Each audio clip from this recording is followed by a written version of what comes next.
사도행전 15장 1절에서 11절까지 하나님 말씀을 봉독합니다. 조용히 경청하시기 바랍니다. 어떤 사람들이 유대로부터 내려와서 형제들을 가르치되 너희가 모세의 법대로 할례를 받지 아니하면 능히 구원을 받지 못하리라 하니 바울 및 바나바와 그들 사이에 적지 아니하는 다툼과 변론이 일어난지라. 형제들이 이 문제에 대하여 바울과 바나바와 및 그 중에 몇 사람을 예루살렘에 있는 사도와 장로들에게 보내기로 작정하니라. 그들이 교회 전송을 받고 베니게와 사마리아로 다니며 이방인들이 주께 돌아온 일을 말하여 형제들을 다 크게 기쁘게 하더라. 예루살렘에 이르러 교회와 사도와 장로들에게 영접을 받고 하나님이 자기들과 함께 계셔 행하신 모든 일을 말하며 바리새파 중에 어떤 믿는 사람들이 일어나 말하되 이방인에게 할례를 행하고 모세의 율법을 지키라 명하는 것이 마땅하다 하니라. 사도와 장로들이 이 일을 의논하러 모여 많은 변론이 있은 후에 베드로가 일어나 말하되 형제들아 너희도 알거니와 하나님이 이방인들로 내 입에서 복음의 말씀을 들어 믿게 하시려고 오래전부터 너희 가운데서 나를 택하시고 또 마음을 아시는 하나님이 우리 교회와 같이 그들에게도 성령을 주어 증언하시고 믿음으로 그들의 마음을 깨끗이 하사 그들이나 우리나 차별하지 아니하셨느니라. 그런데 지금 너희가 어찌하여 하나님을 시험하여 우리 조상과 우리도 능히 매지 못한 멍에를 제자들의 목에 두려느냐. 그러나 우리는 그들이 우리와 동일하게 주 예수의 은혜로 구원받는 줄을 믿노라 하니라. 아멘. 할렐루야. 독일의 소설가 헤르만 헤세라는 아주 유명한 사람이 있습니다. 이렇게 생겼습니다. 생긴 모양이. 그는 우리 안에 있는 어둠과 빛을 동시에 꿰뚫어 본 사람이라고 할 수 있죠. 그의 북에서 태어난 작품들이 데미안, 수레바퀴 밑에서 지와 사랑 이런 것들이 있는데 이런 작품들을 보면 한 인간이 껍질을 깨트리고 나오는 고통의 기록이자 내면의 빛을 찾아서 떠나는 순례의 여행이라고 할 수가 있습니다. 특히 그의 작품 데미안을 읽어보면 다음과 같은 구절이 나옵니다. 새는 알을 깨고 나온다. 알은 하나의 세계다. 알에서 빠져나오려고 하면 하나의 세계를 파괴하지 아니하면 안 된다. 이 짧은 문장 안에는 우리 삶의 진실이 담겨져 있죠. 사람은 자기 세계를 깨고 나오지 않으면 더 큰 세계, 더 새로운 세계를 맛볼 수 없습니다. 물론 자신의 세계, 자신의 껍질을 깨고 나온다는 것이 말처럼 쉬운 일은 아니죠. 처절한 몸부림과 갈등이 필요합니다. 때로는 죽을 것 같은 고통이 필요합니다. 그러나 껍질을 깨고 나와야 자기의 세계를 벗어나야 비로소 낯설고 새로운 세상을 경험할 수가 있게 되는 것이죠. 저는 신앙도 이와 같다라고 생각을 합니다. 오래 머물러 있던 그런 세계에서 또 나를 꽉 붙들고 있는 테두리에서 한 걸음 벗어나야 됩니다. 익숙한 세계를 깨고 나와야 그 너머에 있는 새로운 세계를 맛볼 수 있기 때문입니다. 오늘 본문에 나오는 이야기는 어떤 의미에서 껍질을 깨고 나오는 사건이라고 말할 수 있습니다. 이제 본문의 이야기 속으로 한번 들어가 보겠습니다. 본문의 발달은 유대로부터, 그러니까 예루살렘이죠. 유대로부터 어떤 사람들이 내려오면서부터 시작이 됩니다. 우리 본문 1절 함께 읽어보도록 하겠습니다. 시작. 어떤 사람들이 유대로부터 내려와서 형제들을 가르치되 너희가 모세의 법대로 할례를 받지 아니하면 능히 구원을 받지 못하리라 하니. 아멘. 이 본문 1절에 나오는 유대로부터 내려오는 어떤 사람들은 본문 5절에 보는 것처럼 바리새인이었다가 예수를 믿고 성도가 된 사람들을 가리킵니다. 그들은 특별히 율법주의에 투철한 정신을 가지고 있는 그런 사람들이었죠. 그런 그들이 안디옥 교회가 세워지고 안디옥에도 성도들이 생겨났다라는 소식을 듣고 궁금해서 안디옥으로 내려오게 된 것입니다. 그런데 안디옥으로 내려온 그들은 충격을 받았습니다. 왜냐하면 자기들이 신앙생활하는 모습과 안디옥 교회 성도들이 신앙생활하는 모습이 너무나 달랐기 때문에요. 바울과 바나바를 비롯하여서 안디옥 교회 지도자들은 예수 그리스도를 믿음으로 말미암아 의롭게 되고 하나님의 은혜로 구원을 받는다고 가르치고 있었습니다. 이런 신앙관은 바울과 바나바가 제1차 전도 여행을 다녀오면서 더욱더 확고하게 굳어지게 되었죠. 그러나 예루살렘에서 내려온 유대인 성도들은 예수를 믿어도 율법도 지켜야 되고 할례도 행해야 되고 여러 가지 율법의 규례들도 다 지켜야 된다라고 생각을 하고 있었던 겁니다. 그들은 믿음에 더하여서 율법을 반드시 지켜야 한다. 그렇게 말했던 것이죠. 어떤 의미에서 그들은 여전히 유대교라는 그 껍질을 완전히 벗어나지를 못하고 있었던 겁니다. 문제는 이렇게 되자 교회 안에 갈등이 생기게 되었어요. 우리 본문 2절 같이 한번 읽어봅니다. 2절 말씀 시작. 바울 및 바나바와 그들 사이에 적지 아니하는 다툼과 변론이 일어난지라 형제들이 이 문제에 대하여 바울과 바나바와 및 그 중에 몇 사람을 예루살렘에 있는 사도와 장로들에게 보내기로 작정하니라. 아멘. 믿음으로 구원을 얻는다고 말하는 그런 사람들과 이 믿음에 율법을 더해야 한다고 주장하는 사람들, 안디옥 교회가 이 두 편으로 순식간에 갈라져 버렸습니다. 많은 성도들이 흔들리기 시작했죠. 성도들이 매일매일 교회에 가는 것이 혼란스럽습니다. 교회가 갈등의 도가니로 변해버렸기 때문입니다.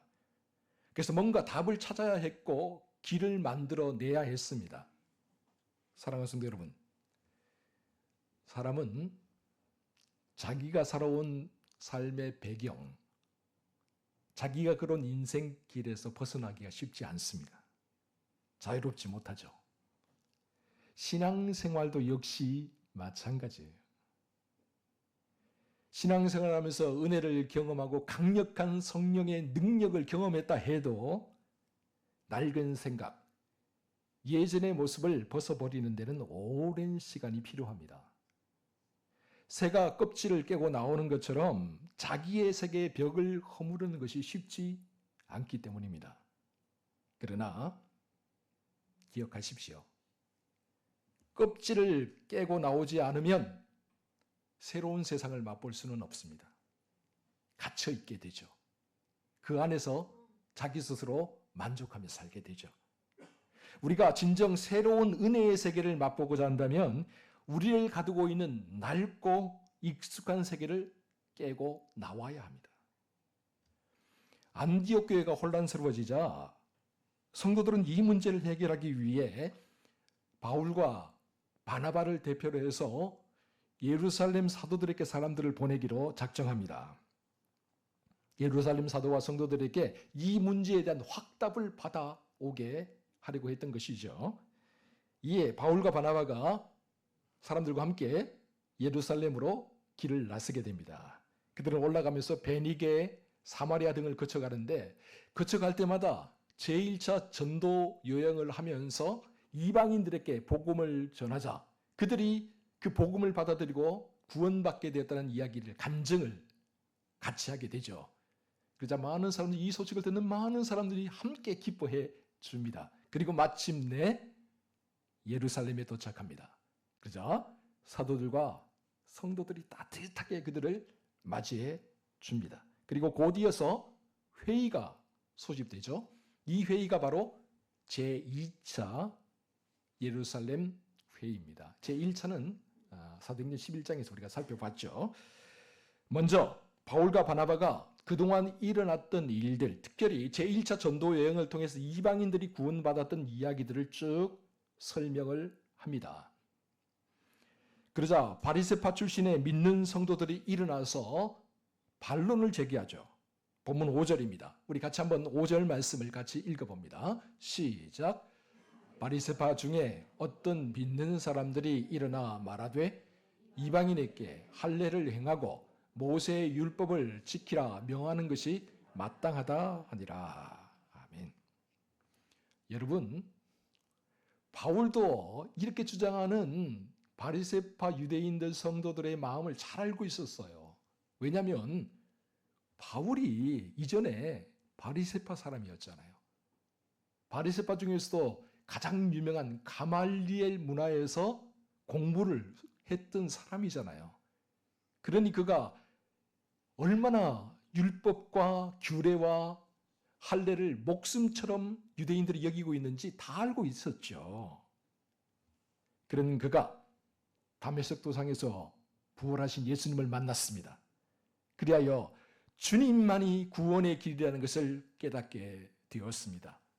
그러나 여러분, 다윗이 부활하신 예수님을 만났다고 해서 그의 삶이, 그의 모든 신앙관이 하루아침에 변한 건 아니에요.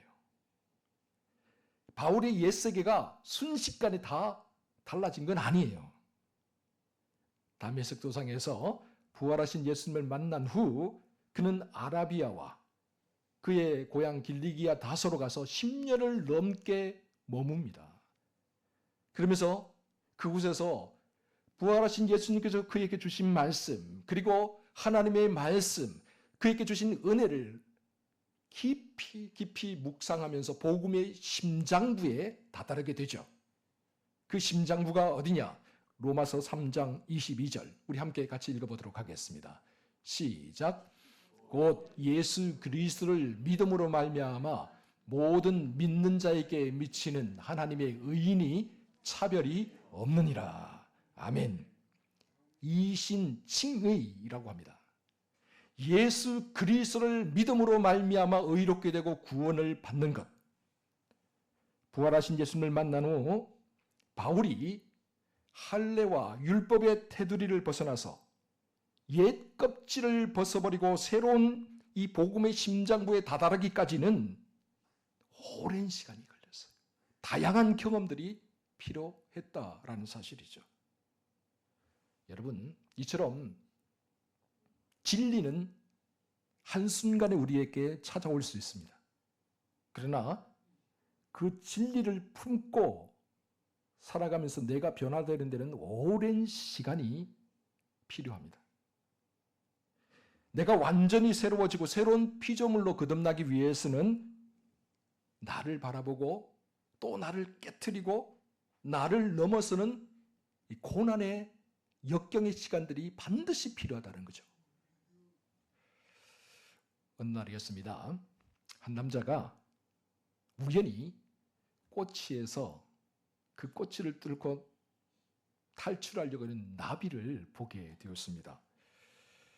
나비가 오랜 시간 그 꼬치를 뚫고 나오고 조그마한 구멍을 뚫고 나오려고 몸부림을 치고 있는 모습을 가만히 지켜보고 있으니까 이 남자의 마음에 안타까운 마음이 생겼어요. 나비를 긍휼히 여기는 마음이 생겼어요. 그래서 가위를 갖다 조금 잘라줬으면 왜요? 좀 쉽게 나오면 좋겠다라고 생각을 했던 거죠. 그래서 정말 이 꼬치에서 나비가 쉽게 톡 튀어나왔습니다. 그러나 문제가 생겼습니다.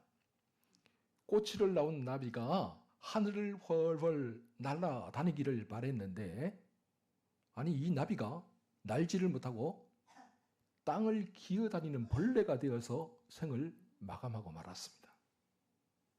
여러분, 나비는 스스로 꼬치를 찢고 나오는 그 고통스러운 오랜 시간의 고통스러운 몸부림을 통해서 날개에 피가 돌게 되고요. 몸에 있던 그 많은 불순물들을 다 다 쏟아버리게 됩니다. 그러면서 자유롭게 하늘을 날아다니는 아름다운 나비가 됩니다.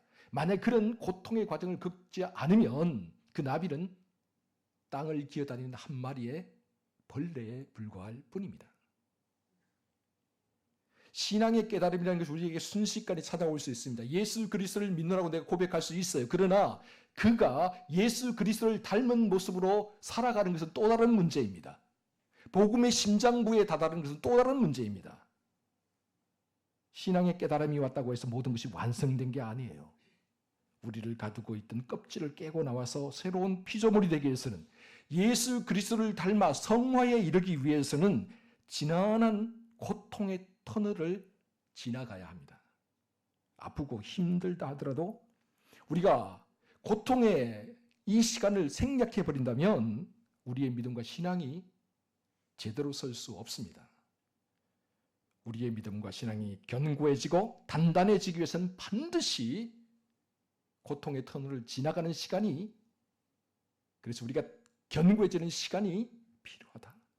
그리고 그럴 때에 우리의 생각과 말과 행동이 조금씩 예수 그리스도를 닮아가게 되는 것이죠. 이처럼 바리새파 성도들이 우리가 구원을 받으려면 예수를 믿는 것에 더해서 율법도 행해야 되고 할례도 행해야 되고 규례도 지켜야 된다 강력하게 주장했고요. 또 이에 반하여서 바울과 바나바는 아니다. 오직 예수 그리스도를 믿음으로 우리가 구원을 받고 의롭다함을 받고 그리고 은혜로 우리가 하나님 나라에 다다르게 된다라고 주장을 하게 되었습니다. 서로 한치도 물러서지 않았어요. 양쪽이 팽팽하게 대립하면서 그 예루살렘 제2차 공유에서 서로 갑론을박 논쟁을 하게 되었던 거죠. 이들의 이야기를 가만히 오랫동안 듣고 있던 베드로가 한순간 딱 자리에서 일어납니다. 여러분, 베드로님이 이방인이었던 고넬료, 백부장 고넬료의 집에서 하나님의 뜻을 확인한 바가 있죠. 그는 유대인과 이방인 사이에 놓여있던 장벽이 허물어지는, 믿음으로 허물어지는 그것을 직접 몸으로 경험한 사람이었죠. 그래서 그는 담대하게 선포할 수 있었습니다. 우리 본문 11절 같이 한번 읽어봅니다. 시작. 그러나 우리는 그들이 우리와 동일하게 주 예수의 은혜로 구원받는 줄을 믿노라 하니라. 아멘. 여러분, 베드로의 이 한마디는 껍질을 깨는 망치질과 같았습니다. 율법의 벽을 무너뜨리고 은혜의 길을 활짝 열어놓게 되었습니다. 그날 예루살렘 제2차 회의에 모였던 사람들은 베드로의 이 한마디를 통해서 복음의 심장부가 무엇인지를 확인하게 되었죠. 이신칭이 예수 그리스도를 믿음으로 하나님의 은혜로 구원받는다. 종교개혁가 마르틴 루터는 원래 가톨릭 수도사였습니다. 그는 친구가 벼락에 맞는 것을 곁에서 지켜보고 이래서는 안 되겠다 해서 수도사가 되었죠. 근데 수도사가 되어서 아무리 성경을 열심히 공부하고 아무리 고행을 하고 열심히 선행을 해봐도 마음 가운데 구원의 확신이 없었어요. 계속 두려움만 남았어요. 이러다가 나도 멸망당하는 건 아닌가.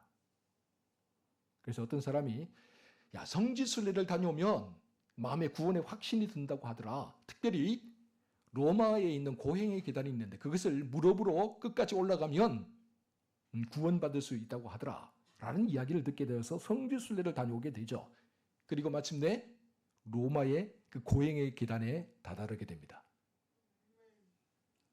루터가 무릎으로 그 계단에 올라갑니다. 무릎이 까집니다. 피가 철철 흐릅니다. 그래도 루터가 말씀을 암송하고 찬송을 하면서 올라갑니다. 이 계단을 끝까지 올라가면 반드시 구원의 확신이 나에게 다가오겠지. 그러나 끝까지 올랐는데도 구원의 확신이 없습니다. 과연 이런 고행으로 죄 사함을 받고 구원을 얻을 수 있을까? 의문만 더 커지게 되었습니다. 그런데 그 순간 그의 내리를 번개같이 스쳐가는 말씀이 있었습니다. 로마서 1장 17절의 말씀이었습니다. 우리 다 같이 로마서 1장 17절 함께 읽어봅니다. 시작. 복음에는 하나님의 의가 나타나서 믿음으로 믿음에 이르게 하나니 기록된 바 오직 의인은 믿음으로 말미암아 살리라 함과 같으니라. 아멘. 이신칭이 나의 행위나 선행이나 업적으로 내가 의롭게 되고 구원받는 게 아니라 오직 예수 그리스도를 믿음으로 하나님의 은혜로 구원을 받는다. 바로 이 깨달음이 전 세계를 흔들었던 종교개혁의 불꽃이 되었습니다. 사랑하는 성도 여러분, 율법은 우리를 죄로부터 자유케 하지 못합니다. 율법은 우리의 죄를 드러내는 거울일 뿐입니다. 그러나 복음은 우리를 자유롭게 합니다. 해방시켜줍니다. 우리를 세워줍니다. 예수 그리스도의 십자가의 보혈은 우리의 모든 죄를 깨끗이 씻어내고 우리를 의롭다 선포하십니다. 이처럼 믿음으로 말미암아 의롭게 되는 이신칭의는 단순한 기독교의 교리가 아니라 복음의 심장부입니다. 우리의 모든 무거운 멍에를 풀어주는 해방 선언입니다. 결국 제2차 예루살렘 회의에서 사도들은 다음과 같이 선포할 수밖에 없었죠. 사도행전 15장 28절 29절인데요. 결론부를 한번 같이 우리 한번 읽어보도록 하겠습니다. 시작. 성령과 우리는 이 요긴한 것들 외에는 아무 짐도 너희에게 지우지 아니하는 것이 옳은 줄 알았노니 우상의 제물과 피와 목매어 죽인 것과 음행을 멀리할지니라. 이에 스스로 삼가면 잘 되리라. 평안함을 원하노라 하였더라. 아멘. 여러분, 이처럼 제2차 예루살렘 회의를 통해서 사도들은 이신칭의 복음의 심장부를 확립하고 율법의 무거운 짐을 벗겨 주었습니다. 다만 도덕적으로 윤리적으로 바라지 못한 것들에 대한 경계를 할 것과 믿는 사람으로서 어떻게 바르게 살아가야 되는가에 대한 그런 교훈은 함께 권고를 했죠. 이 결정은 기독교 역사에서 매우 중요한 정말 중요한 분수령이 되었습니다. 왜냐하면요, 제2차 예루살렘 종교회의를 통해서 기독교는 유대인들만을 위한 종교가 아니라 모든 나라, 모든 민족, 열방을 향해 뻗어나가는 세계 종교의 길을 활짝 열었기 때문입니다. 여러분, 초기 예루살렘 교회 사도들과 성도들이 자기들의 껍질과 테두리를 깨고 나왔을 때 비로소 수많은 사람들에게 기쁨을 주고 소망을 줄 수가 있었습니다. 이제 우리의 차례입니다. 오늘 우리가 깨트리고 나와야 될 껍질은 무엇입니까? 오늘 우리를 올가매고 있는 테두리 한계는 도대체 무엇입니까? 예수 그리스도를 믿음 안에서 이 모든 울타리를 넘어가는 복음의 전도자들이 되시기 바랍니다. 참으로 복음만이, 믿음만이 우리를 모든 것에서 자유롭게 할 수가 있습니다. 복음으로 세상을 변화시켜 나갈 수 있습니다. 그러므로 이 복음을 들고 땅끝까지 이르러 주님의 증인이 되는 일에 앞장서는 저와 여러분 모두가 될 수 있기를 주의 이름으로 축원합니다. 기도하겠습니다. 사랑하는 주님, 율법의 벽에 갇혀있던 우리를, 옛 습관과 옛 자아에 갇혀있던 우리를 십자가의 사랑으로 자유케 해주시니 참으로 감사드립니다. 우리의 행위와 업적이 아니라 오직 예수 그리스도를 믿음으로 말미암아 의롭다 하심을 받게 하신 은혜에 또한 감사를 드립니다. 사랑하는 주님, 아직도 우리 안에 남아있는 낡은 껍질들이 있습니까? 고집이라는 껍질, 아집이라는 껍질, 습관이라는 껍질. 그렇다면 이 모든 껍질들과 장벽들 다 허물어 버리게 하여 주시고 은혜의 날개를 달고 주를 향해 힘차게 날아가게 해 주시옵소서. 주님, 행여라도 교회를 갈라놓는 율법의 장벽들이 있습니까? 그렇다면 오직 믿음으로, 오직 은혜로, 오직 예수 그리스도 안에서 하나가 되는 공동체로 세워주시옵소서. 그래야 우리 모두가 믿음으로 사는 성도들임을 확인하게 하시고 우리 양동교회가 이 복음의 심장 위에 견고하게 서는 교회가 되게 해 주시옵소서. 이 모든 말씀을 우리 구주 예수 그리스도의 이름으로 기도하옵나이다. 아멘.